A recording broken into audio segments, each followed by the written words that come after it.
In Strathcona. Thank you, Mr. Speaker. Yesterday, the NDP released government documents showing 74% of inspected employers who hire temporary foreign workers are violating their rights. The Minister of Employment and Immigration's callous remark that this is somehow good news shows just how out of touch he is and all but sanction the abusive employers who take advantage of the vulnerable. So my question is for this Minister. How many Alberta employers have to get caught violating this government's employment standards legislation before you will admit that this is actually a bad news story and that the government has some real work to do? The Honourable Minister. Well, thank you, Mr. Speaker. Let me first make it perfectly clear that there's nothing callous about my comments, but perhaps what is somewhat unbecoming of a member of this Assembly is to twist numbers and present them as one thing when they really represent something else. 74%, Mr. Speaker, is a number generated, A, following a complaint, where we verify a complaint, and B, our random inspections of employment are sort of like check stops. Our individuals who do the inspections, they know where to go and they know where the areas of issues are, and that skews the results. The Honourable Member.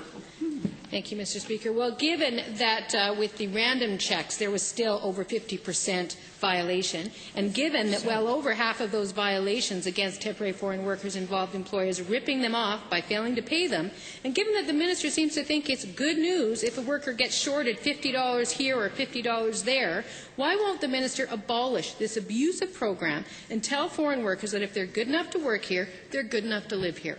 The Honourable Minister. Well, let's again try to deal with facts for a change. First of all, Mr. Speaker, this is not a provincial program. It's a federal program. It shouldn't even be asked in this House. We have no means of abolishing the foreign worker program. It's a federal program. And we have no means of opting out of it either, because there is no possibility for provinces to opt out. Now, we have also no choice on whether these workers stay or don't stay over here, because visas are issued by the federal government. Perhaps you should speak with her friend, Ms. Duncan, the MP, have her ask the question in the House of Commons. The Honourable Member.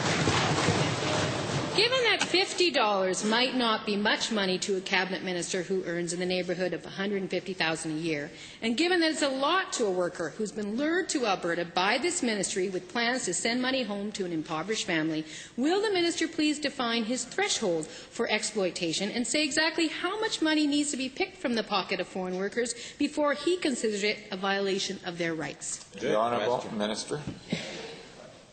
Mr. Speaker, with all due respect to this member, there is nothing that she can teach me about the life of an immigrant and tell me what is and what isn't important to an immigrant.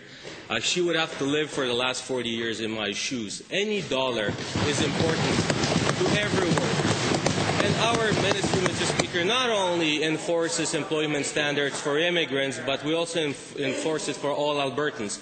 Every employee deserves to be paid every dollar, and that's why we're there. That's why we collect the dollars, and that's why we make sure that workers are treated fairly.